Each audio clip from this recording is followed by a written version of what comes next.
प्रश्न संग्रह 5.3 कर रहे थे हम लोग, और 5.3 में हम लोग 3 प्रश्न कर चुके थे। चौथा प्रश्न हमारा बाकी था, तो चौथा प्रश्न हम लोग करने चल रहे हैं। चौथा प्रश्न पढ़िए जरा क्या है। किसी समचतुर्भुज के विकर्णों की लंबाई 20 सेमी तथा 21 सेमी है, तो उस समचतुर्भुज की भुजा तथा परिमिति ज्ञात कीजिए। अब यहाँ पे चलिए एक काम करते हैं, एक कोई भी हम समचतुर्भुज बना लेते हैं। समचतुर्भुज आप जानते हैं, जिस चतुर्भुज की चारों भुजाएं समान होती है उसे समचतुर्भुज कहते हैं। तो मान लो हमने एक समचतुर्भुज बना लिया, ए बी सी और डी, और इस समचतुर्भुज के विकर्ण खींच देते हैं। चलो ये विकर्ण खींच दिया एक, और ये दूसरा विकर्ण। तो एक विकर्ण जो है वह 20 सेमी है, दूसरा विकर्ण 21 सेमी है।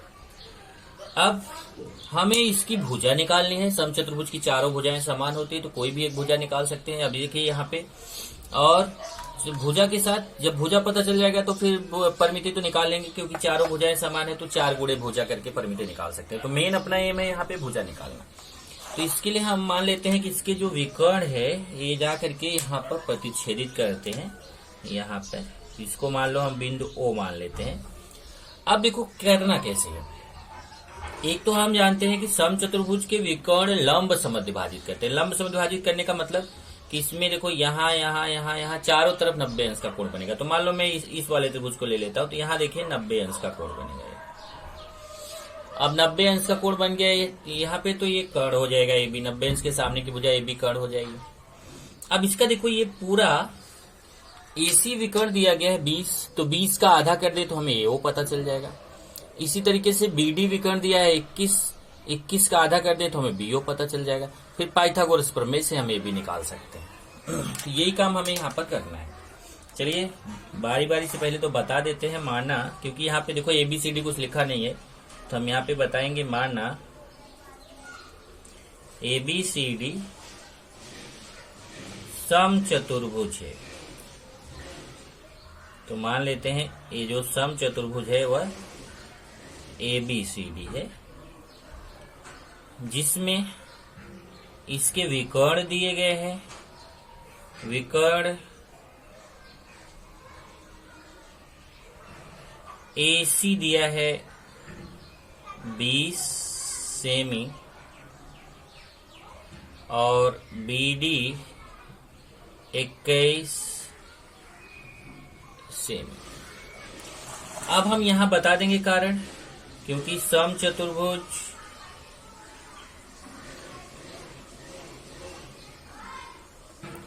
के विकर्ण लंब समद्विभाजित करते हैं।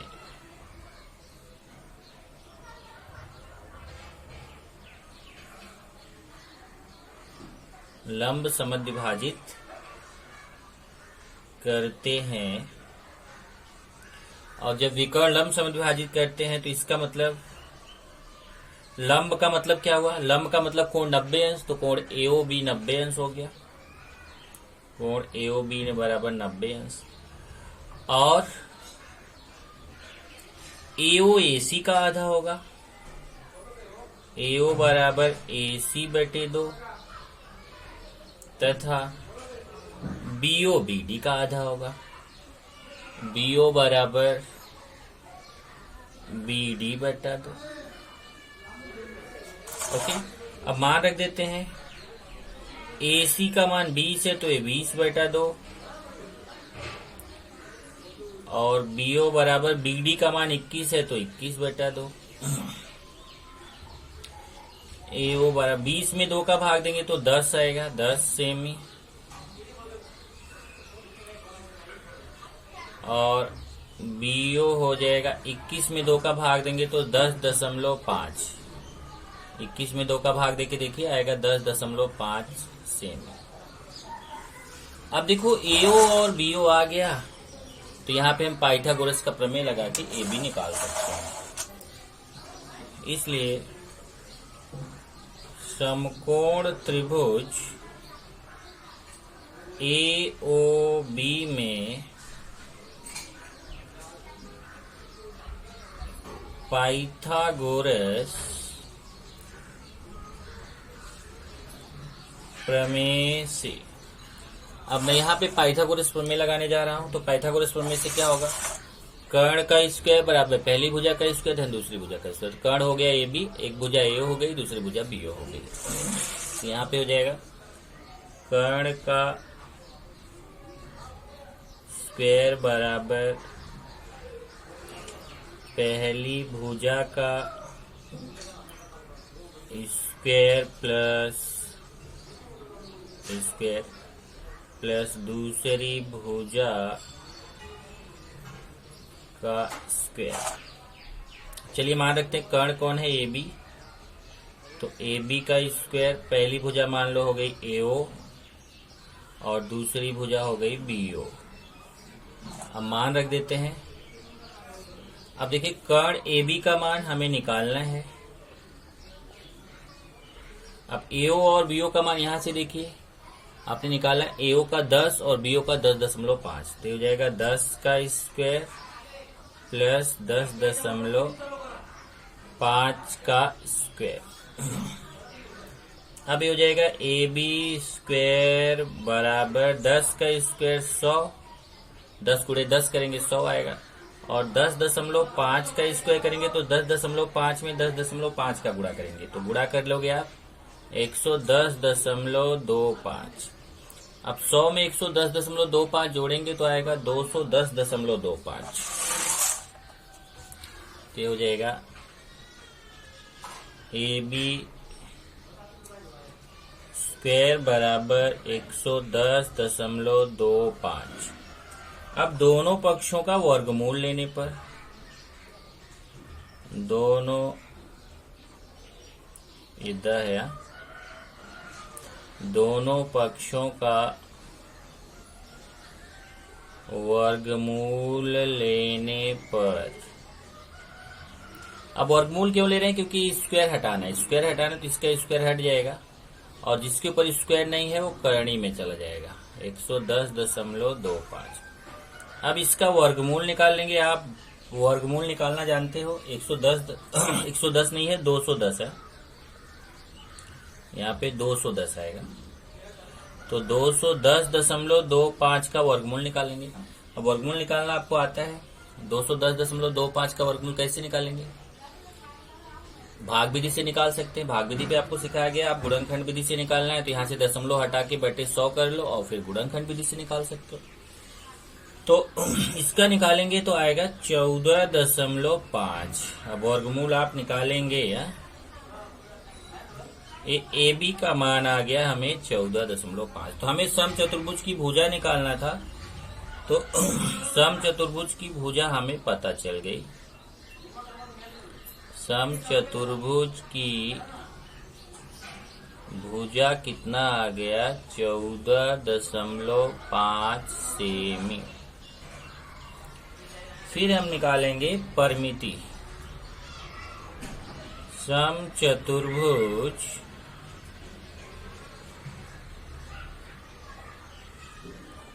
की परिमिति, तो परिमिति का सूत्र होता है 4 गुणे भुजा।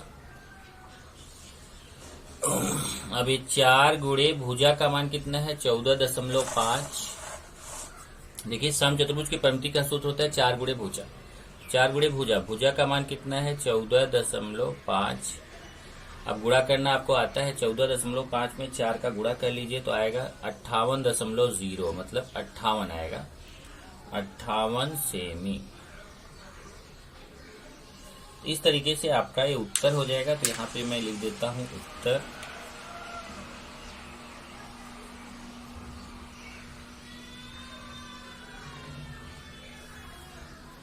उत्तर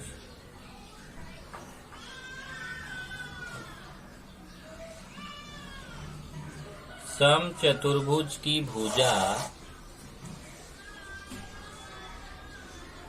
सम चतुर्भुज की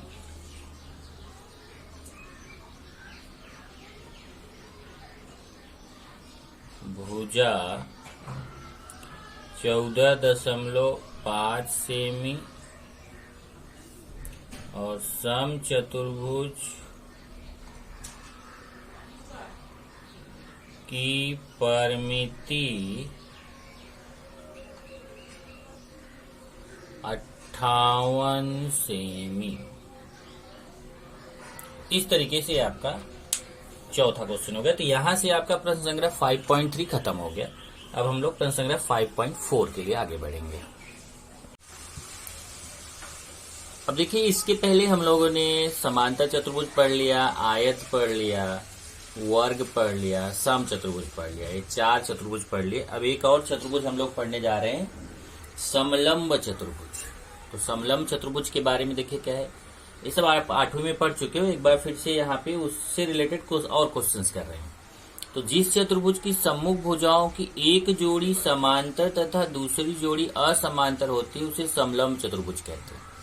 इसमें ध्यान रखिए, शब्द है सम्मुख भुजाओं, मतलब आमने सामने की एक जोड़ी जो होती है भुजाओं की वो समांतर होती है और दूसरी जोड़ी समांतर नहीं होती है। असमांतर मतलब समांतर नहीं होती है, तो उसे हम बोलते हैं समलंब चतुर्भुज। जैसे यहाँ देखिए ABCD है, ABCD में ABDC के समांतर है। समांतर मतलब समझ में आता है ना कि अंतर समान। जैसे देखिए AB और DC के बीच की दूरी, अगर यहाँ पे देखिए AB है, ABC है, इसके बीच की दूरी हर जगह समान है।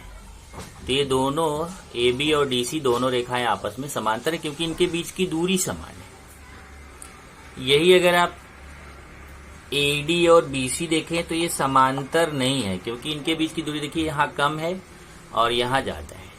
तो इनके ये जो दोनों रेखाएं हैं इनके बीच की दूरी ये देखिए यहाँ कम है और इधर ज्यादा है। तो जब दूरी इनके बीच की दूरी कम ज्यादा है तो ये आपस में समांतर नहीं है। तो इसका मतलब ABDC के समांतर है और ADBC के समांतर नहीं है।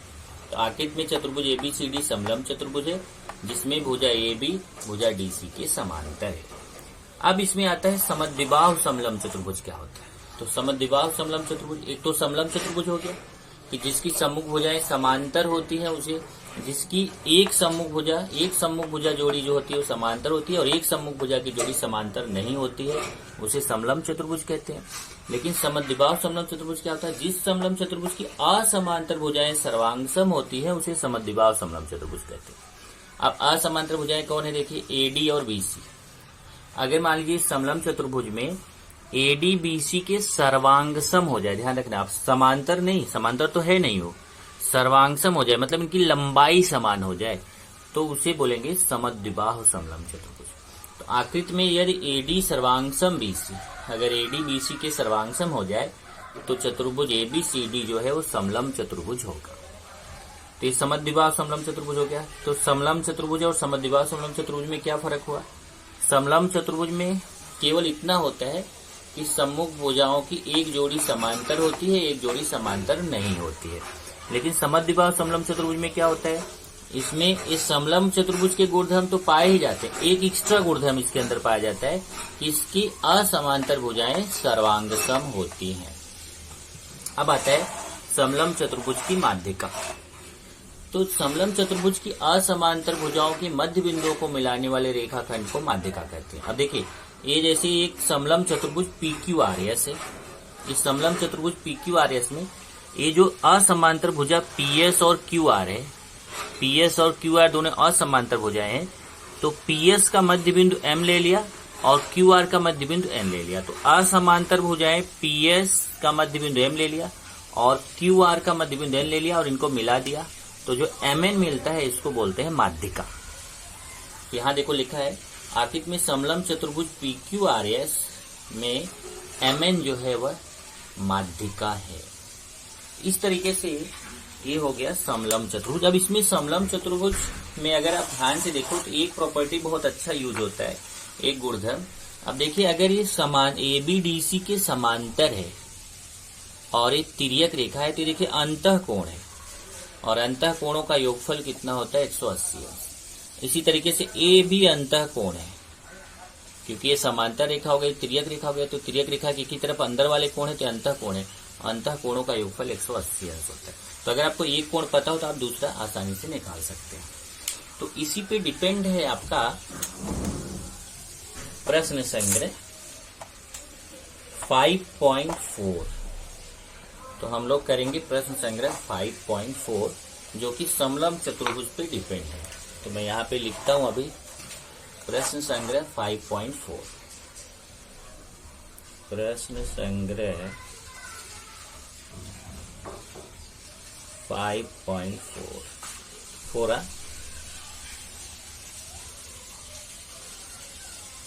चलिए पहला प्रश्न लेते हैं।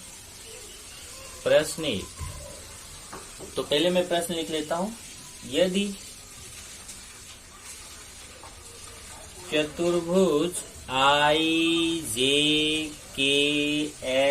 में भुजा IJ समांतर भुजा KL कोण I बराबर 108 अंश, कोण K बराबर 53 अंश, तो कोण J तथा कोण L के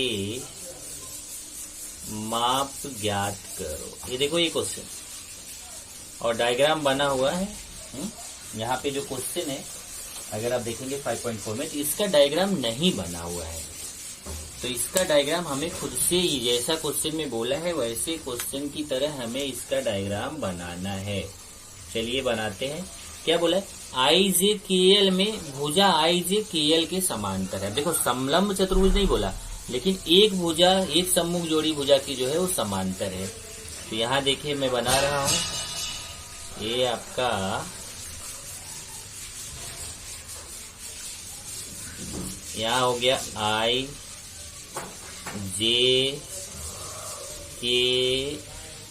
आप चेक कर सकते हैं IJ और KL ये दोनों आपस में समांतर है। और इसमें कोण I दिया है 108 अंश और कोण K दिया है 53 अंश और हमें ये दोनों कोण निकालने हैं। तब आपको अभी जो बताया उसी नियम से आप समझ गए होंगे कैसे निकाल सकते हैं। पहले यहाँ लिख देते हैं कि चतुर्भुज क्या क्या दिया है हल में।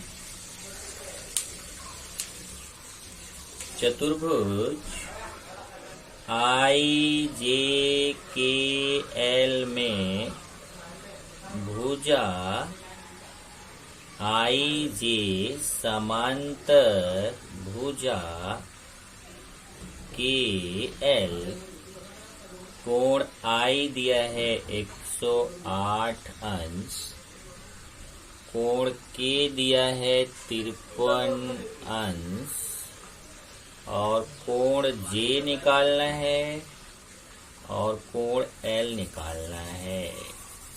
तो आप देख सकते हैं कि I और L ये दोनों कैसे कोण है? अंतः कोण है, उससे L निकाल सकते हैं। ऐसे J और K अंतः कोण है, उससे J निकाल सकते हैं। तो चलिए पहले लिखेंगे कोण।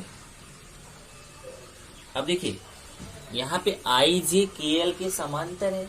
अब IJ जब KL के समांतर है और ये IL इसकी क्या हो गई? तिर्यक रेखा हो गई। जब तिर्यक रेखा हो गई तो फिर वहां पे हम अंतःकोण यूज कर सकते हैं। तो अब लिखेंगे क्योंकि IJ समांतर है KL के, ऐसे बताएंगे IJ जो है KL के समांतर है तथा IL तिर्यक रेखा है। IL तिर्यक रेखा है। ओके, इसलिए कोण I प्लस कोण L बराबर 180 अंश, कोण I प्लस कोण L बराबर 180 अंश। ब्रैकेट में लिखेंगे अंतः कोण, क्योंकि अंतः कोणों का एक फल कितना होता है? 180। आपने दूसरे चैप्टर में पढ़ा है। अब मान रख देते हैं कोण I का मान कितना दिया? 108। तो कोण I की जगह 108 अंश रख देंगे। कोण L का मान मालूम नहीं है, वो तो निकालना है। अब 108 का उधर पक्षांतर कर देंगे, प्लस है उधर जाके माइनस हो जाएगा। 180 अंश माइनस 108 अंश, 180 अंश में 108 अंश माइनस कर देंगे तो आएगा कितना 72 अंश। इस तरीके से हमें एक कोण का मान मिल गया, कोण L का मान। ऐसे ही कोण J का मान निकाल सकते हैं। इसी प्रकार कोण J प्लस कोण K बराबर 180 अंश। कारण फिर वही, नहीं पहले वो लिखेंगे ना, पहले वो लाइन लिखेंगे वहां पे कि इसी प्रकार IJ समांतर KL तथा J के तिर्यक रेखा है। देख लो, IJ समांतर L के और J के तिर्यक रेखा है तथा J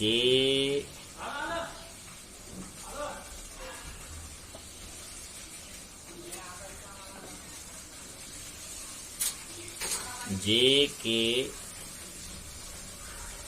तिर्यक रेखा है, इसलिए कोण J प्लस कोण K बराबर 180 अंश। कारण यहाँ पे भी वही अंतः कोण। अब मान रख देते हैं। J का मान तो मालूम नहीं है, K का मान मालूम है 53 अंश, तो K का 53 अंश रख दिया बराबर 180 अंश। चेक कर लीजिए K का मान कितना है, 53 अंश है, K की जगह 53 अंश रख दिया। प्लस 53 उधर जाके माइनस हो जाएगा, तो हो जाएगा कोण J बराबर 180, उधर जाके माइनस हो गया। अब 180 में 53 माइनस आप कर ही लेंगे। 180 में आप कितना माइनस करेंगे, 53, तो आएगा 127। ये आपका दोनों उत्तर आ गया। कोण J भी आ गया, कोण L भी आ गया। तो यहाँ पे उत्तर में लिख देंगे, उत्तर में कोण J कितना आया है 127 अंश तथा कोण L कितना आया है 72 अंश। चेक कर सकते हैं, कोण J 127 अंश, कोण L 72 अंश। तो ये दो आपको उत्तर निकालने थे। अब प्रश्न 2 देखते हैं। प्रश्न 2 जरा देखिए। चतुर्भुज ABCD में भुजा BC समांतर AD और भुजा AB सर्वांगसम DC, कोण A 72 अंश, तो कोण B तथा कोण D के माप निश्चित कीजिए। अब यहाँ पे भी देखो ऐसा लिखा है, लेकिन उसने डायग्राम बना के नहीं दिया है। तो चलिए हम डायग्राम खुद से बनाते हैं। BC समांतर AD, तो चलिए अभी जब बनाएंगे तो इस चीज का ध्यान रखेंगे नाम लिखते समय कि BC AD के समांतर होना चाहिए। चलिए यहाँ पे थोड़ा सा और बड़ा बनाते हैं।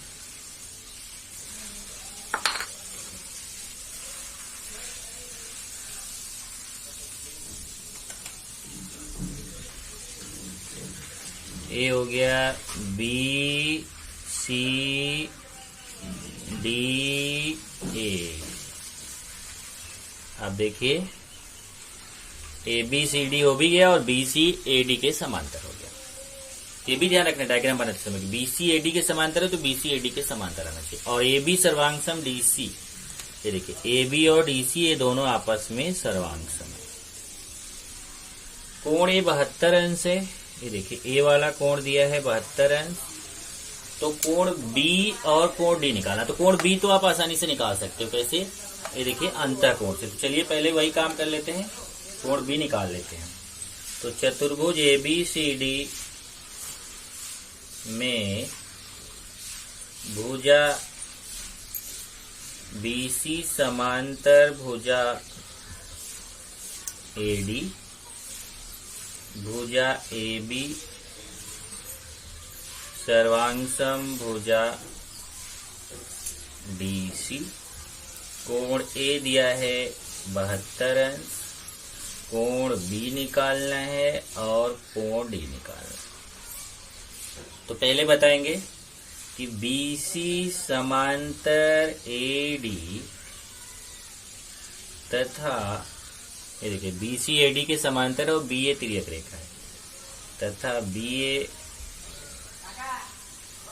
तिर्यक रेखा है, इसलिए कोण B प्लस कोण A, इसलिए कोण B प्लस कोण A बराबर 180 अंश। ब्रैकेट में लिखेंगे अंतः कोण,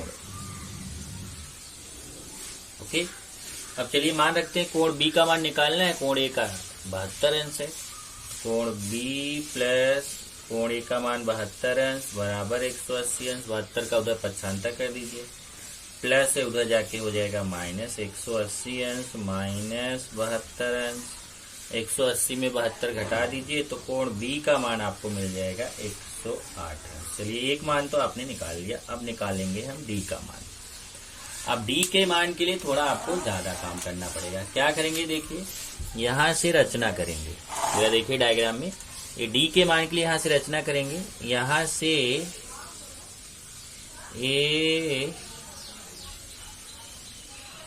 लंब डाल देंगे, यहां से मान लो यहां पे हमने लंब डाल दिया बी एम, और यहां से भी लंब डाल देते हैं, ये देखिए ऐसे ये लंब डाल दिया सी एन, तो बी एम और सी एन लंब डाल दिया। नाम आप अपने मन से कुछ भी रख सकते हो, जरूरी नहीं एम ही रखो, आप यहाँ पी क्यू रख दो, बराबर, डी या ई एफ रख दो, कुछ भी नाम रखो, नाम आप अपने मन से कुछ भी रख सकते हो।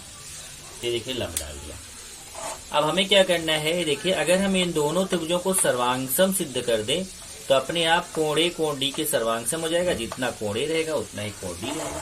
तो हमें इन दोनों त्रिभुजों को कैसे भी करके एक कोण त्रिभुज बी एम ए और त्रिभुज सी एन डी को सर्वांगसम दिखाना है, और सर्वांगसम दिखाने के लिए आपको क्या करना है, देखिए बहुत आसान है, बी सी ए डी के समांतर है, और आप जानते हैं अगर ये दोनों समांतर हैं तो समांतर रेखाओं के बीच की दूरी समान होती है, तो ये जितना बी एम होगा उतना ही सी एन होगा। तो यहाँ पे पहले वही लिखेंगे, क्योंकि समांतर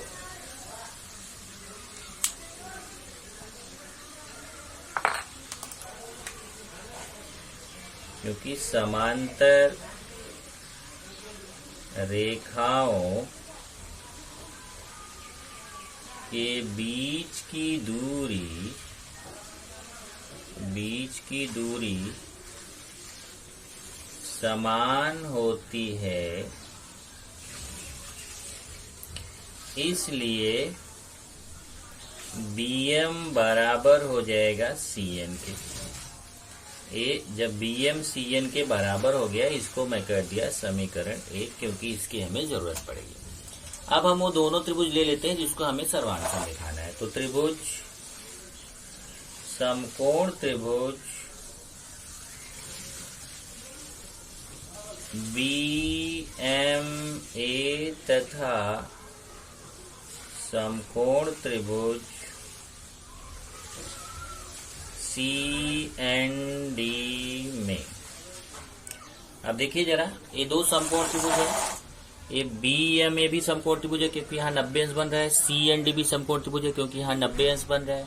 अभी जो BMA है यहाँ 90 अंश बन रहा है, तो इसके सामने देखो कर्ण BA और इसके सामने कर्ण CD सर्वांगसम है, क्योंकि क्वेश्चन में दिया हुआ है BAB जो है DC के सर्वांगसम, प्रश्न में ही दिया हुआ है।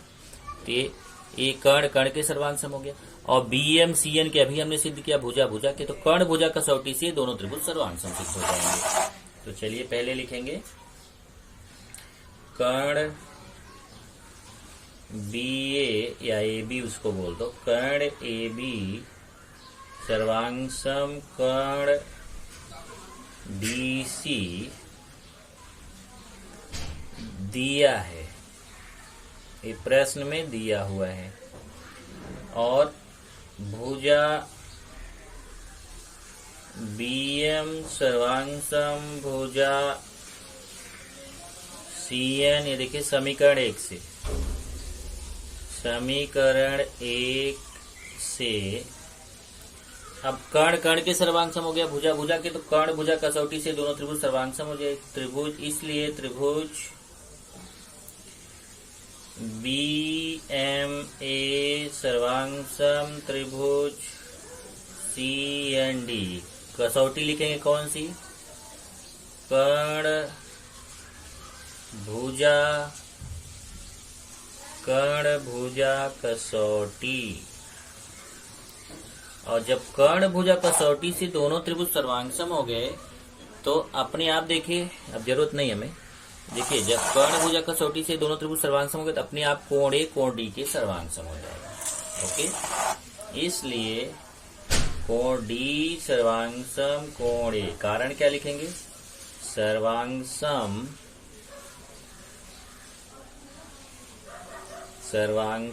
त्रिभुजों के संगत कोण, क्योंकि हम जानते हैं जब दो त्रिभुज सर्वांगसम हो जाते हैं तो उनके अन्य घटक अपने आप समान हो जाते हैं। तो जब कोण ए का मान 72 है तो कोण डी का मान भी कितना हो जाएगा, 72 अंश हो जाएगा। और इस तरीके से आपका ये उत्तर आ गया। यहाँ पे आप उत्तर लिख दीजिए। कोण बी का मान आया कितना, 108 अंश, और कोण डी का मान कितना आया, 72 अंश। एक क्वेश्चन और है जिसको हम अगले लेक्चर में करेंगे।